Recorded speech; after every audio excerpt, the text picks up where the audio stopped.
The views and opinions of this program are those of the hosts, guests, and callers. There is substantial risk of loss in trading futures and options, which you should carefully consider prior to trading. And welcome back to Market Talk as we continue here today, broadcasting for the Moving Iron Summit in Nashville. I mentioned earlier, plenty of market minds on location here for conversations.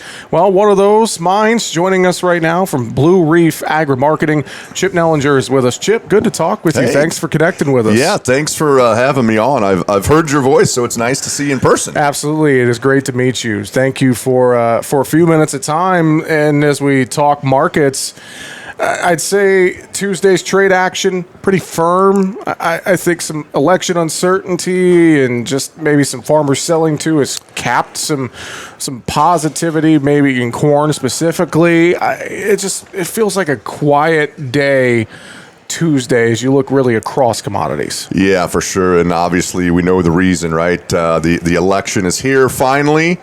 Hopefully we find out sooner rather than later who the victor is of this presidential election, and the markets are just hanging on every news item, right? So there's going to be plenty of volatility no matter who wins.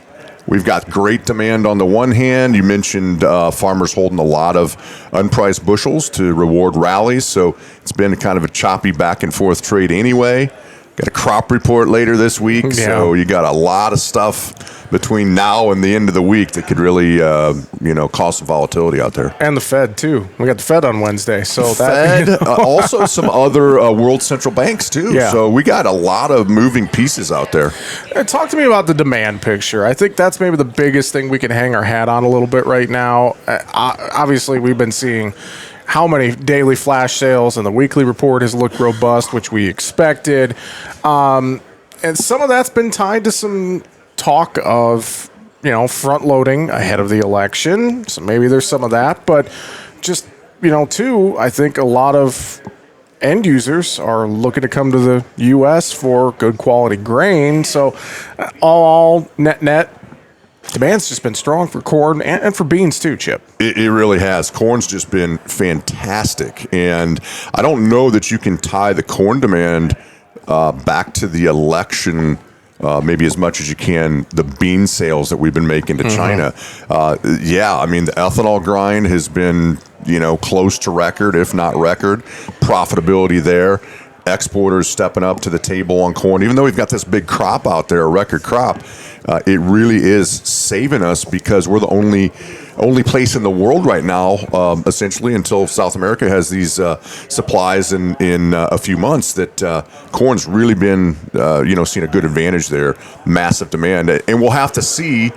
Obviously, a lot of our sales here the last several weeks have been to China on the beans. So is that front running the election, hedging against Trump winning and tariffs coming back? Will they cancel those after the first of the year?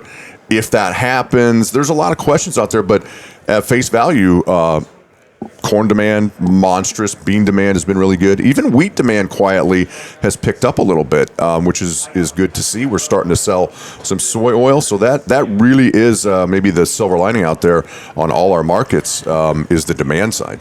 And it's helped for some farmers selling too. I kind of mentioned, I think maybe that has capped a little bit of the rally and kind of maybe held us within some moving averages here and things like that. But, a lot of farmers, as harvest is wrapping up now, they're looking and going, okay, I store it? Do I throw away the key? Set it, forget it? The Ronco method? Do I work some into town? This is the time window where there's going to be a lot of decisions made, I think. Yeah, for sure. And I think that's spot on, right? The market drifts lower, kind of listless. There's not much news, but then you get this surge of demand. It pushes higher, maybe a little bit of fun buying, gets to a high enough level that it is kind of starts to get profitable, or at least in the range of profitability back for the U.S. producer, and he sells the rally. We're also fighting now the Brazilian farmer, right? And I think that's to your point earlier, we've seen some double-digit gains the other day in beans, and they just can't hold them. I think the South American farmers getting some rain, they're getting their crop in the ground there, and they're using these rallies to sell some of their new crop as well. So we kind of got a double-edged sword there with U.S. producers selling the rallies, and now the Brazilian farmer stepping in on higher days in the bean market. From a risk management standpoint, use the term nimble, be flexible, whatever adjective you want to come up with, but I feel like that is going to be the key for U.S. producers right now. Grains, even on the livestock side too. I mean, making sure you understand your margins and managing your risk is key, right? For sure, and we preach that. Know your numbers, know your numbers, know your numbers, and that's only part of it. Then you got to have a plan. I think we're coming out of tight stocks globally due to 3 or 4 weather problems in the Southern Hemisphere.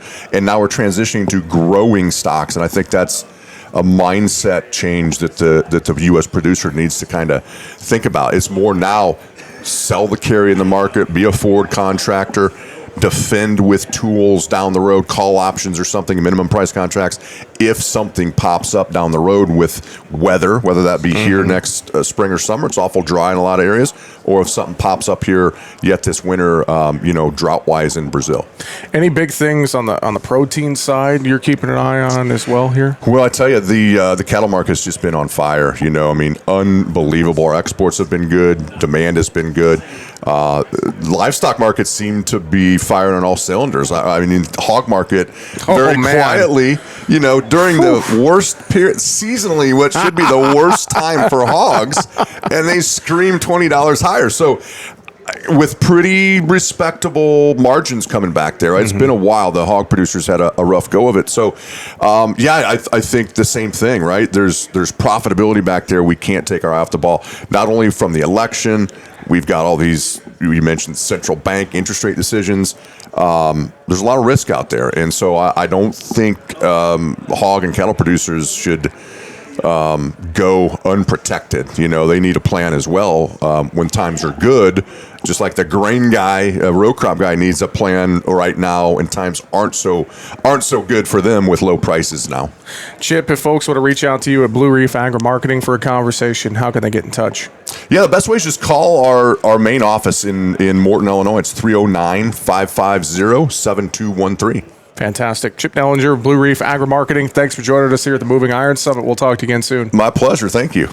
Make sure to subscribe to the Market Talk YouTube channel. There, you can watch our latest interviews with the top market analysts in the country, find bonus content, and much more. Just go to youtube.com/markettalkag and hit the subscribe button, or you can search for Market Talk Ag on YouTube.